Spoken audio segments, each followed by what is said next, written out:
गर्मियों की छुट्टी में गांव आई शहरी देवरानी का पहनावा। आकाश और सूरज स्टेज पर स्कूल यूनिफॉर्म में अपने टीचर्स और सभी पेरेंट्स के सामने खड़े होते हैं। उनके ठीक सामने कनक और नीलम गांव की सूती साड़ी पहनकर बैठी होती हैं। Good morning teachers, good morning everyone, good morning to you my uncle and aunties. आज हम आप सभी को अपने समर वेकेशन की कहानी सुनाने वाले हैं। गर्मियों की छुट्टी में हम गांव गए थे और ये कहानी हमारे गांव की है। और अगर आप जानना चाहते हैं कि गर्मियों की छुट्टी में गांव जाकर आप क्या क्या सीख सकते हैं और हमने क्या सीखा, तो हमारे साथ ये पूरी कहानी जरूर सुनिए। सूरज और आकाश अपनी गर्मियों की छुट्टी की कहानी शुरू करते हैं। एक सुबह शॉर्ट नाइट ड्रेस पहने हुए कनक स्कूल के लिए तैयार होकर आकाश और सूरज को ब्रेड बटर जैम खिला रही होती है और सूरज अपने चश्मे साफ कर रहा होता है। ये क्या मम्मी, तुम रोज हमें ब्रेड बटर जैम ही खिलाती हो, कभी कुछ और बनाया करो ना।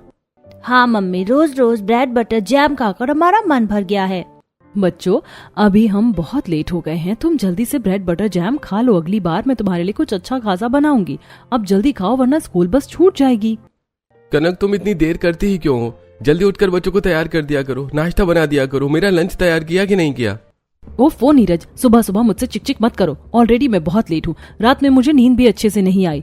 मुझे बच्चों को स्कूल पहुँचाने जाना है, तुम कैंटीन से कुछ खा लेना। ओह नो कनक, मैं रोज रोज कैंटीन से खाना नहीं खा सकता। तुम जानती हो मुझे घर का खाना खाने की आदत है। अगर तुम्हें घर का खाना खाना है तो खुद जाकर बना लो और खा लेना। मुझे लेट हो रहा है, चलो बच्चों जल्दी। कनक हड़बड़ी में नाइट ड्रेस में ही सूरज और आकाश को लेकर घर से निकलती है और स्कूल बस के पास पहुंचती है। अरे भाभी, आप कितना देर करती हैं? आपकी वजह से दूसरे बच्चों को लेट हो जाता है। मम्मी, तुमने आज फिर देर कर दी। अब सभी बच्चे हमारा मजाक उड़ाएंगे। बच्चों, कोई भी तुम्हारा मजाक नहीं उड़ाएगा। और आप सब सुन लो, आज आंटी लेट हो गई हैं, कोई मेरे बच्चों का मजाक मत उड़ाना। Okay bye, have a nice day. Bus driver bus लेकर चला जाता है और कनक पसीने से भरी हुई घर लौटती है। हो गॉड, इतनी गर्मी बढ़ गई है, ऊपर से हड़बड़ी में काम करने से और पसीना आ गया। पूरी भीग गई हूँ। अब लगे हाथ एक्सरसाइज करके फिर नहाऊंगी। नीरज ऑफिस के लिए निकल चुका होता है और कनक कमरे में आकर जिम सूट पहनकर बालकनी में एक्सरसाइज करने लगती है। 1 2 3 1 2 3। कनक जी, आज भी देर हो गई क्या? आप 10 बजे एक्सरसाइज कर रही हैं। अब 10 बज गए हैं तो क्या हुआ, एक्सरसाइज तो जरूरी है। देर तो हो ही गई है। बच्चों को इतनी हड़बड़ी में पहुंचाने गई, गर्मी से पूरा पसीने में भीग गई थी। कनक जी, आप रात में थोड़ा जल्दी सो जाया करिए, फिर सुबह आपकी जल्दी नींद खुल जाएगी। अरे मुझे रात में नींद ही नहीं आती है। मैं नींद की दवाई खाती हूँ तब जाकर कहीं नींद आती है, और वो भी बहुत देर से। इसीलिए सुबह उठने में देर हो जाती है और इस एक्सरसाइज से भी मुझे कोई फायदा नहीं हो रहा है।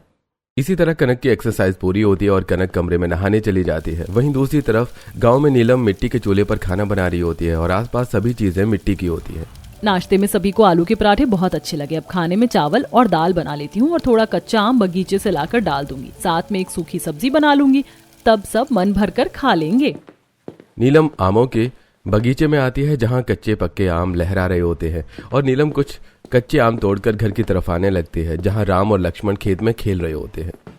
बच्चों, मैं खाना बना रही हूँ, तुम लोग थोड़ी देर में आकर खाना खा लेना। हाँ मम्मा, तुम खाना बनाओ, मैं बहुत जोर से भूख लगी है, हम अभी आते हैं। नीलम घर लौटकर दोपहर का खाना बनाने लगती है। वहीं दूसरी तरफ दोपहर में कनक नहाकर अपने बेडरूम में आती है, एक शर्ट डिजाइनर ड्रेस पहनती है और चाय और ब्रेड खाते हुए फोन में रील्स देख रही होती है। कुछ समय बाद दोपहर में बच्चे स्कूल से आते हैं। अरे बच्चों, तुम आ गए? हाँ मम्मी, हम आ गए। अब हम अपने कमरे में गेम खेलने जा रहे हैं। अच्छा ठीक है बच्चों, मैंने तुम्हारे कमरे में तुम्हारे लिए वेफर और बिस्कुट रख दिए हैं, तुम लोग वो खा लेना। आकाश और सूरज अपने कमरे में आते हैं और वीडियो गेम खेलते हुए वेफर और बिस्किट खाने लगते हैं। शाम होती है और नीरज ऑफिस से घर आता है। आ गए तुम? जल्दी तैयार हो जाओ। याद है ना, हमें मूवी देखने बाहर जाना है और आज बाहर ही खाना खाना है। हाँ याद है। तुम घर का खाना खाना पसंद ही कहाँ करती हो? पापा बात कम कीजिए, जल्दी तैयार होइए, हमें बहुत जोर से भूख लगी है। भूख तो लगेगी ही ना बच्चों। सुबह ब्रेड बटर खाओगे, दोपहर में लंच नहीं करोगे, घर आकर गेम खेलोगे, तो यही होगा। कनक, तुमने बच्चों का लाइफस्टाइल बिगाड़ दिया है। मैंने किसी का कुछ नहीं बिगाड़ा है, तुम बहाने मत करो, जल्दी तैयार हो जाओ। नीरज अपने कमरे में जाकर शर्ट और जीन्स पहनकर तैयार होता है। कनक डिजाइनर ऑफ शोल्डर टॉप और जीन्स पहनती है और बच्चों को तैयार करके सब मूवी देखने जाते हैं। मूवी देखकर सभी बाहर निकलते हैं। बताओ आज क्या खाना है? पापा आज बर्गर खाएंगे। पापा मैं पिज्जा और सैंडविच खाऊंगा। मैं तो ग्रीन सलाद खाऊंगी। नीरज सब चीजें पैक करवाता है और पूरा परिवार एक साथ बैठकर जंक फूड खाता है।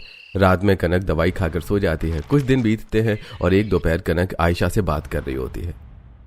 मेरी गर्मी की छुट्टियां पड़ गई हैं। हम बाहर घूमने जाने की सोच रहे हैं। क्या तुम्हारे बच्चों को गर्मी की छुट्टियां मिल गई? कहाँ जा रही हो घूमने? सोच रही हूँ इस बार पेरिस चले जाए। अभी डिसाइड नहीं किया है। पिछली बार हम पेरिस गए थे।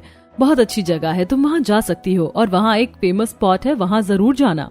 कनक आयशा से बात कर ही रही होती है कि तभी नीरज बच्चों को स्कूल से लेकर घर आता है। सूरज हाथ में आईडी कार्ड घुमा रहा होता है और आकाश पानी की बोतल घुमाकर सोफे पर फेंकता है और खुद सोफे पर कूदने लगता है। तब आयशा वहां से चली जाती है। बच्चों, ये क्या कर रहे हो तुम लोग? आकाश, तुम जूते पहनकर सोफे पर क्यों चढ़ गए? मम्मी, हमारी गर्मी की छुट्टियां पड़ गई हैं। ढिंची ढिंची। सूरज और आकाश कनक के दोनों हाथ पकड़कर उसे गोल गोल घुमाने लगते हैं। नीरज, अगर तुम बच्चों को स्कूल से लेकर आ रहे थे जल्दी तो तुम्हें बताना चाहिए था। अरे बच्चों रुक जाओ, तुम्हारी मम्मी को चक्कर आ जाएंगे। देखो नीरज, गर्मी की छुट्टियों में मैं तुम्हारे बच्चों को नहीं संभाल सकती।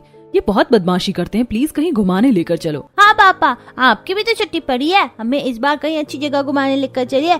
हम ढेर सारी फोटो और रील बनाएंगे। पापा, इस बार लंबी छुट्टी पर चलेगा। आपको भी ऑफिस से छुट्टी मिली है। हाँ, बहुत सालों बाद मुझे भी छुट्टी मिली है। इस बार मैं अपने गांव जाऊंगा। क्या गर्मी की छुट्टी में गांव? नहीं नहीं, बिल्कुल नहीं, हम गांव नहीं जाएंगे। हाँ पापा, हम गांव जाकर क्या करेंगे? आप हमें न्यूजीलैंड लेकर चलिए। हाँ पापा, वहाँ बर्फ होगी, हम वहाँ खेलेंगे। अरे बच्चों, एक बार मेरे गांव तो चलो, तुम्हें बहुत मजा आएगा। गांव बहुत अच्छी जगह है। क्या रखा है गांव में? धूल मिट्टी और गाय का गोबर। पापा, हमें ऐसी जगह नहीं जाना जहाँ इतनी गंदगी हो। कनक, तुम बच्चों को मत भड़काओ। मेरा गांव बहुत अच्छा है। गर्मियों की छुट्टी में गांव से अच्छी जगह कोई नहीं होती और ये तय है कि हम गांव ही जाएंगे। जब से मैं शहर आया हूँ तब से एक बार भी गांव नहीं गया। इस बार मैं गांव ही जाऊंगा। तुम लोग तैयारी कर लो। इतना कहकर नीरज अपने कमरे में चला जाता है। ऐसे दिन बीतते हैं और अगले दिन कनक सूरज और आकाश को लेकर शॉपिंग मॉल में कपड़े खरीदने आती है। जी मैम, बताइए आपको किस तरह के कपड़े चाहिए? जी, बच्चों के लिए थोड़े डिजाइनर और फैशनेबल कपड़े दिखाइए और मेरे लिए भी गर्मियों में पहनने के लिए कुछ डिजाइनर ड्रेसेस दिखाइए। बच्चों, तुम दोनों उस अंकल के पास चले जाओ, वो तुम्हें ढेर सारे कपड़े दिखा देंगे। मैम, आप मेरे साथ आइए।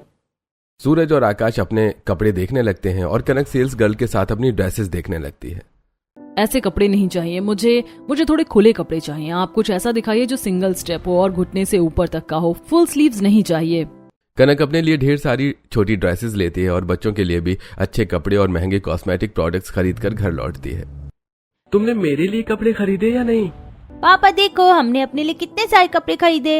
अरे बच्चों, पापा के लिए भी कपड़े खरीदे, वो भी दिखाओ। गांव में मुझे कपड़ों की क्या जरूरत है? तुम लोग अपने कपड़े रख लो, मेरे लिए बस 3 जोड़ी काफी है। अच्छा ठीक है, किसी का तो लगेज कम है। वैसे तुमने टिकट करवाई? हाँ, और इस बार मैंने बस के टिकट कराए हैं। बच्चों, तुम्हें बस में बहुत मजा आएगा। ऐसे दिन बीतता है और अगले दिन सुबह तेज धूप में पूरा परिवार बस पकड़कर गांव के लिए रवाना होता है। रास्ते में बच्चे खिड़की से झील, पेड़ और कई तरह के पक्षी देखते रहते हैं। पापा, एरोप्लेन में तो सिर्फ बादल दिखते हैं, तो कितने सारे पेड़ और अलग अलग बर्ड्स दिख रहे हैं। अरे बच्चों, अभी तो गांव आया भी नहीं है। एक बार गांव चलो, फिर देखना। हाँ बच्चे, एक बार गांव चलो, वहाँ तेज धूप में तंदूर बन जाओगे। पूरा परिवार सुबह 6 बजे गांव के बस स्टॉप पर उतरता है।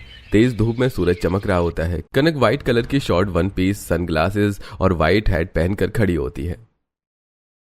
आहा, गांव की ताजी खुशबू। ये खुशबू सिर्फ गांव में ही मिल सकती है। पापा, आपको कौन सी ताजी खुशबू आ रही है? हमें तो बदबू आ रही है। बच्चों, ये गाय के गोबर और मिट्टी की खुशबू है। नीरज, मैंने कहा था ना बच्चों को यहाँ मत लाओ, मेरे बच्चों को इन्फेक्शन हो जाएगा। पापा, आप हमें इस धूल मिट्टी में क्यों लेकर आए? आप हमें वापस ले चलिए। अरे बच्चों, ये वही धूल मिट्टी है जिसमें तुम्हारे बाप दादा खेलकर बड़े हुए हैं। इसी ने मुझे ताकत दी है कि अकेले शहर आया और आज तुम अच्छे स्कूल में पढ़ रहे हो। अब जल्दी से घर चलो, दादा दादी इंतजार कर रहे हैं। तेज धूप में सभी पैदल गांव की तरफ चलते हैं और गांव की औरतें कनक को घूर कर देखने लगती हैं। अरे वो देखो, शहरी तितलियां आई हैं। ये शहरी औरतें कपड़े क्यों पहनती हैं? जो ढका होना चाहिए वो खुला है और आंखें खुली होनी चाहिए तो वो ढका है। बड़े अजीब लोग हैं शहर में। ये लोग मुझे ऐसे क्यों घूर रहे हैं? अरे गांव आई हो और ऐसे कपड़े पहने हैं तो लोग देखेंगे ही। अब जल्दी घर चलो। पूरा परिवार अपने गांव के पुश्तैनी घर में पहुंचता है, जहां आंगन में नीलम तुलसी के पौधे पर जल चढ़ा रही होती है। भाभी देखो, आपका देवर अपनी देवरानी को लेकर आया है। अरे देवर जी, देवरानी जी। बच्चों रुकिए, मैं अभी सभी को बुलाती हूँ। माँ जी, पापा जी, देखिए देवर जी और देवरानी जी आए हैं। नीलम की आवाज सुनकर शारदा और रामलाल घर के अंदर से बाहर आते हैं और शारदा आरती की थाली लेकर आंगन में पहुंचती है। अरे नीरज, कितने दिन लगा दिए तूने शहर से गांव आने में। अरे हाँ मेरे बच्चे, मुझे तो लगा तू हमसे मिलना ही नहीं चाहता। अरे शारदा जल्दी आरती उतारो, मुझे अपने पोतों को गले लगाना है। You, it's so disgusting. अरे नीरज, ये बहू अंग्रेजी में क्या बोल रही है? नहीं पापा, कुछ नहीं, बस तारीफ कर रही है। तो नीरज, अब तू इतना बड़ा हो गया कि अपने बाप से झूठ बोलेगा। हमें अंग्रेजी नहीं आती तो क्या हुआ, चेहरा तो हम भी पढ़ लेते हैं। और बहू, ये किस तरह के कपड़े पहने हैं? जानती हो ना ये गांव है। मुझे कोई शौक नहीं था आपके गांव में आने का। आपका बेटा मुझे और मेरे बच्चों को जबरदस्ती लेकर आया है। अब बस मुझे ये बताइए, मेरा कमरा कहाँ है जहाँ मैं आराम कर सकूं? नीरज, मेरे बगल वाला कमरा मैंने साफ करवा दिया है। लाइन से 3 कमरे खाली हैं, जो पसंद आए वो ले लो। शारदा, कनक, नीरज और बच्चों की आरती उतारती है।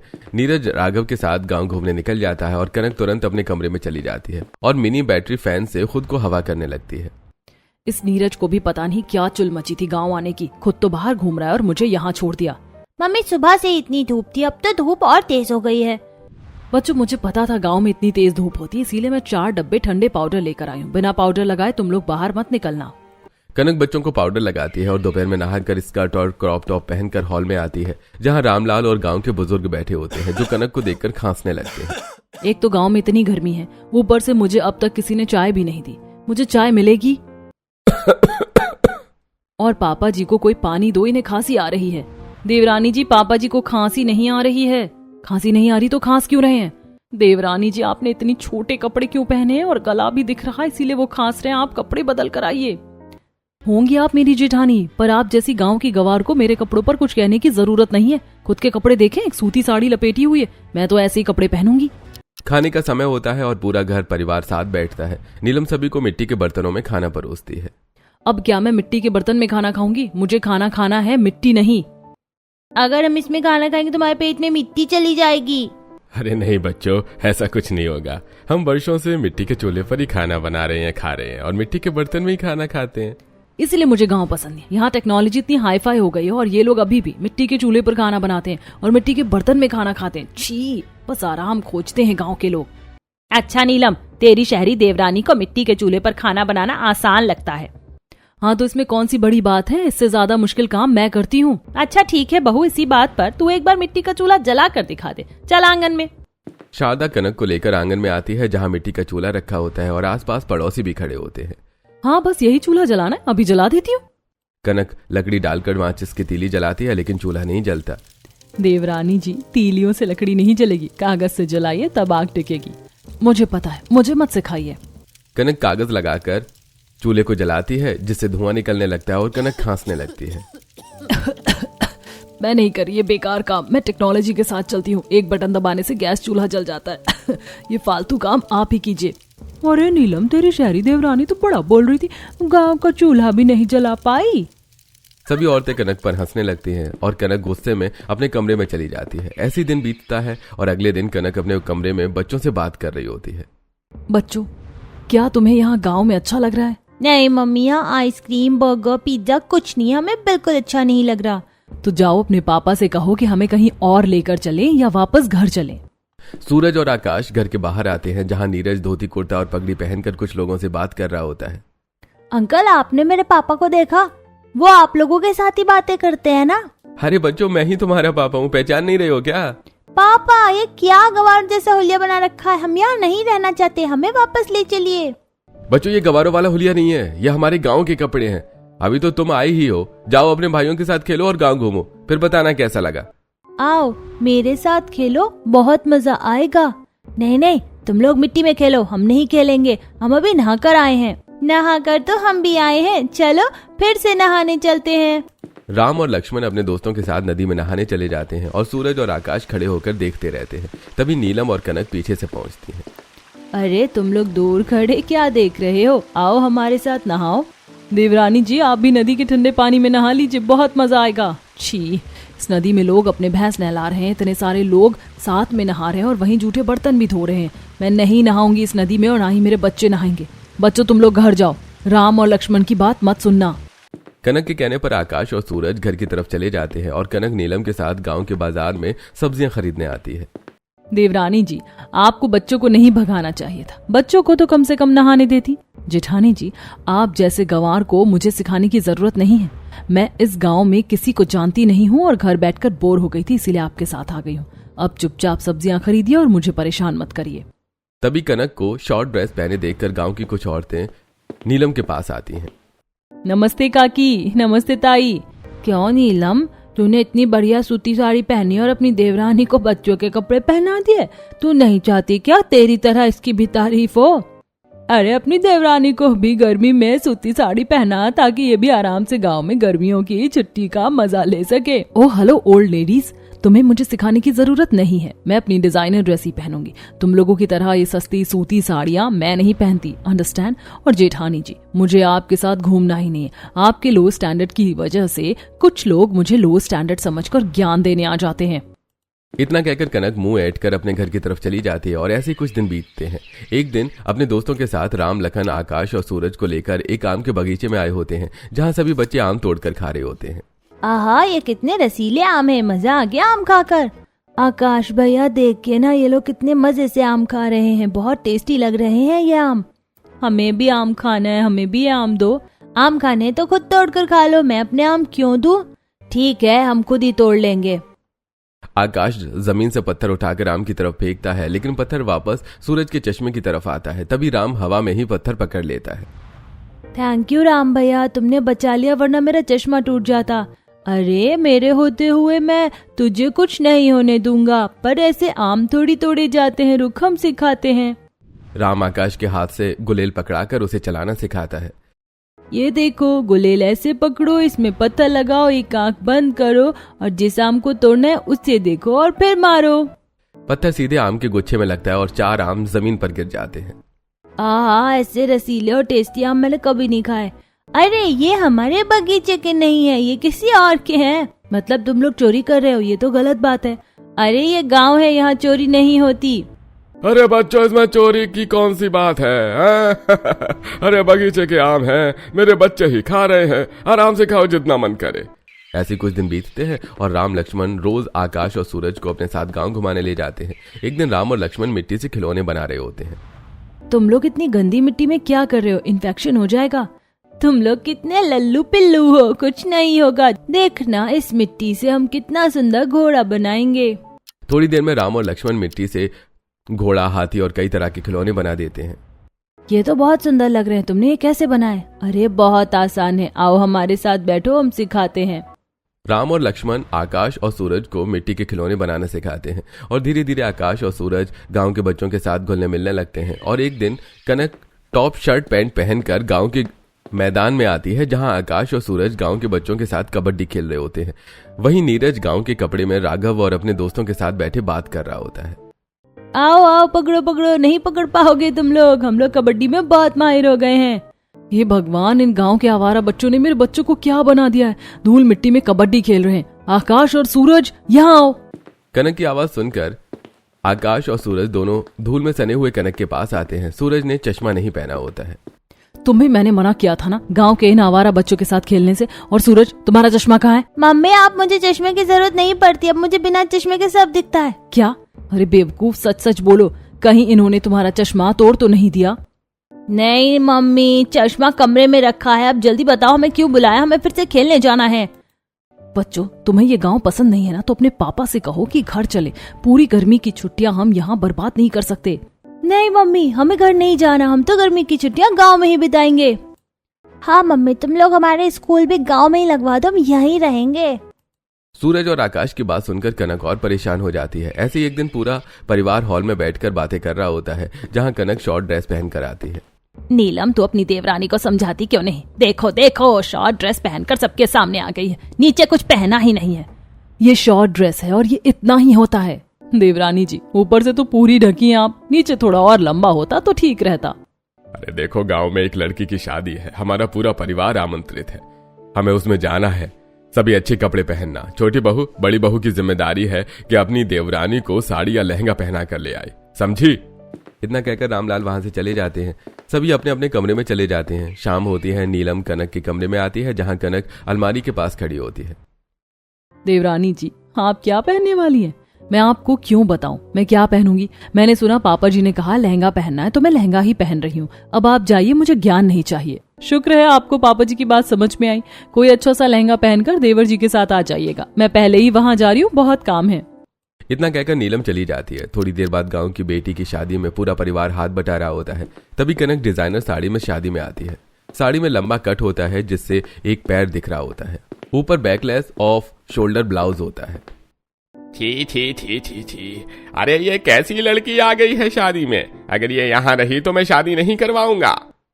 अरे रामलाल, तेरी शहर की बहू जब से गांव आई है तब से ऊट पटांग कपड़े पहन रही है, और आज इसकी हिम्मत देखो, गांव की बेटी की शादी में ऐसे कपड़े पहन कर आ गई। अरे तुम लोग अपनी बहू को लेकर इस शादी से चले जाओ, हमारे गांव की इज्जत खराब मत करो। अरे आप लोग नाराज मत होइए, मेरी बहू से गलती हो गई। अरे गलती नहीं है, आदत बन चुकी है भाई। नीलम, गांव की बेटी की शादी रुके इससे पहले अपनी शहरी देवरानी को यहाँ से लेकर जाओ। पूरा परिवार बेइज्जत होकर घर लौट आता है।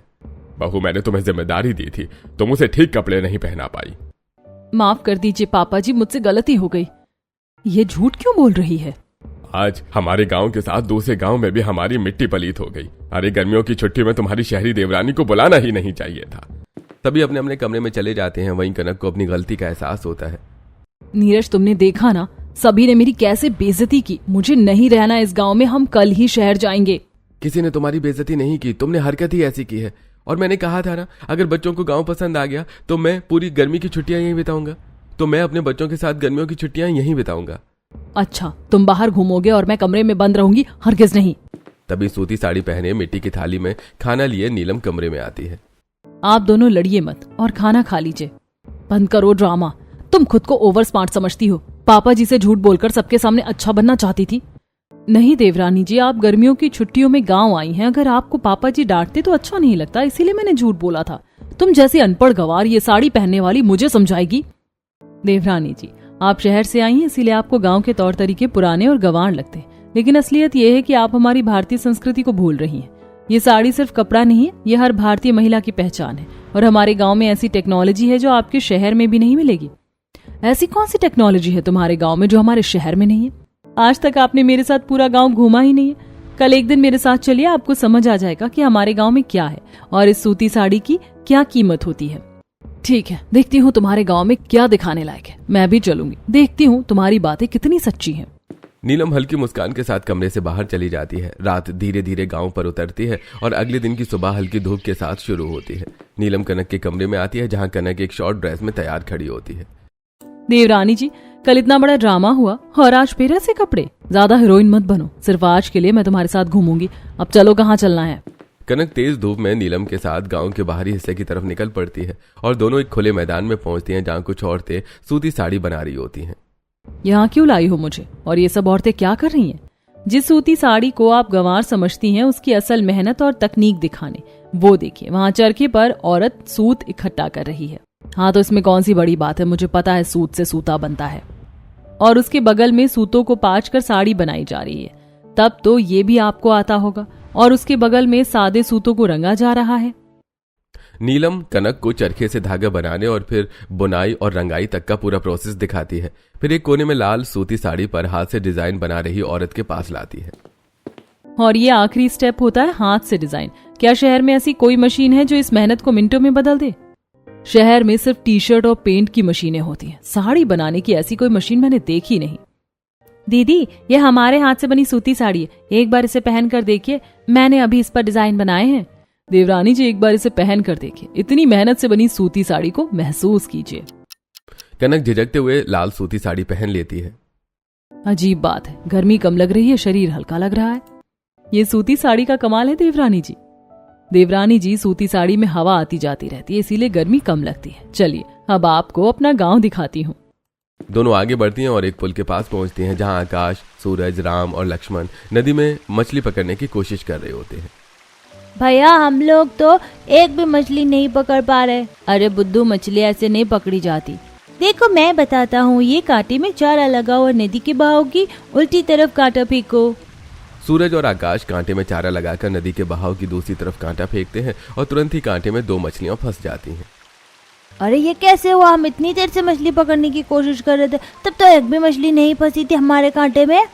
अरे क्योंकि तुम लोग नदी के बहाव की तरफ कांटा फेंक रहे थे। अगर मछली पकड़नी हो तो नदी के बहाव की उल्टी तरफ कांटा फेंका करो। मछलियाँ कभी भी नदी के बहाव के साथ नहीं तैरती हैं, समझे? अब इन मछलियों को दोबारा नदी में डाल दो। क्यों देवरानी जी, आपके शहर में तो बड़ी बड़ी टेक्नोलॉजी है, ये छोटी सी बात आप आकाश और सूरज को नहीं सिखा पाई? ये बात राम और लक्ष्मण को किसने बताई? ये गांव के बच्चे हैं। यहाँ बच्चे पूरे गांव में घूमकर हर किसी से कुछ न कुछ सीखते हैं। इतना कहकर नीलम कनक को एक सागवान पेड़ के बागान में लेकर आती है, जहाँ कुछ औरतें पेड़ से बंधे रंगीन टायर पर बैठ झूला झूल रही होती हैं। ये औरतें यहाँ क्या कर रही हैं? और इन्होंने इस टायर को रंग क्यों किया है? देवरानी जी, ये गांव की औरतों का झूला है जिसे सावन का झूला कहा जाता है। इस झूले में जो मजा है वो किसी वाटर पार्क में नहीं आएगा। इतना कहकर नीलम कनक को झूले पर चढ़ाती और दोनों देवरानी जेठानी झूला झूलने लगती हैं। जेठानी जी, बड़ा मजा आ रहा है। ऐसा लग रहा है मैं हवा में उड़ रही हूँ। ये तो रोलर कोस्टर से भी अच्छा है। इस झूले पर जिस हवा का एहसास होता है वो किसी एसी के निकले हवा में नहीं मिलेगा। नीलम और कनक गांव की औरतों के साथ झूला झूलती हैं और पास ही आम के बगीचे से कच्चे आम तोड़कर चटखारे लेकर खाती हैं। जेठानी जी, सच में गांव की सूती साड़ी पहनकर गर्मियों की छुट्टी में गांव में घूमने में जो मजा है वो शहर में नहीं, और कच्चे आम खाने का मजा तो अलग ही है। देवरानी जी, ये तो रही गांव की बात। अब आपको भारतीय सभ्यता दिखाती हूँ। नीलम अपनी सहेलियों के साथ कनक को गर्मियों के मेले में लेकर आती है, जहां पारंपरिक कपड़ों में सजी औरतें चूड़ियां और 16 श्रृंगार में घूम रही होती हैं और एक औरत मिट्टी, लकड़ी और पत्थर के बने खिलौने बेच रही होती है। ये किस तरह के खिलौने? बड़े सुंदर लग रहे हैं। देवरानी जी, ये लकड़ी, मिट्टी और पत्थर के बने खिलौने हैं। क्या आपके शहर में ऐसी कोई टेक्नोलॉजी है जो ऐसे खिलौने बना सके? और जिस तरह के कपड़े इन्होंने पहने, क्या आपके शहर में ऐसे कपड़े बनते हैं? नहीं, शहर में तो सिर्फ प्लास्टिक के खिलौने बिकते हैं और मुझे तो समझ नहीं आ रहा कि इन्होंने कपड़े बनाए कैसे होंगे। चलिए अब आपको एक और चीज दिखाती हूँ।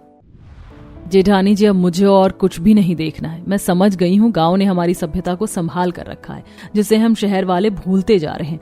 और गर्मी की छुट्टियां गांव में जितनी अच्छी बिताई जा सकती हैं उतनी कहीं और नहीं। और गांव के पहनावे में तो मजा और भी बढ़ जाता है। इस तरह नीलम अपनी शहरी देवरानी को गांव के पहनावे और जीवन का सही तरीका सिखाती है और दोनों खुशी खुशी घर लौट आते हैं और कनक सूती साड़ी में सभी से माफी मांगती है। अरे वाह नीलम बहू, तूने आखिर अपनी देवरानी शहरी को सही पहनावा पहना ही दिया। वैसे भी आज रात छत पर ही बिताएंगे क्योंकि गांव में बिजली नहीं है। पूरा परिवार चांदनी रात में छत पर सो रहा होता है। मम्मी पापा, आसमान में इतने सारे तारे होते हैं, हमने तो पहली बार देखा है। अरे बच्चों, शहर में इतना पोल्यूशन होता है कि रात में आसमान साफ दिखाई नहीं देता। बच्चों ने यह नजारा सिर्फ गांव में गर्मियों की छुट्टियों में छत पर सोकर ही देखने को मिलता है। कनक, तुमने अपनी नींद की दवाई ली? नहीं, और मैंने तो कई दिनों से अपनी नींद की दवाई नहीं खाई। खुद ही नींद आ रही है। अरे ये कैसे हो सकता है? ये हमारी गांव की टेक्नोलॉजी है।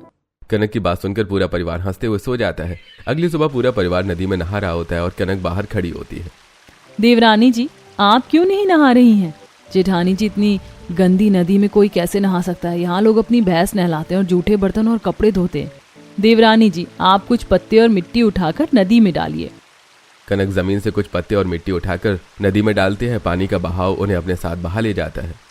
देवरानी जी, नदी कभी गंदी नहीं होती क्योंकि नदी हमेशा बहती रहती है। फिर कनक अपनी जेठानी के साथ सूती साड़ी में नदी में नहाती है। और इस तरह हमने अपनी गर्मियों की छुट्टियां गांव में बिताई और हमने वो सीखा जो हम शहर में कभी नहीं सीख पाते। हमने हवा से, बारिश और सूरज से समय का पता लगाना भी सीखा। इतना कहकर आकाश और सूरज राम और लक्ष्मण के साथ बनाई मिट्टी, लकड़ी और पत्थर के खिलौने और सूर्य घड़ी स्टेज पर लाते हैं। ये सब देखकर स्कूल बच्चों को ट्रॉफी देता है और अब नीलम अपने गांव वापस लौट जाती है।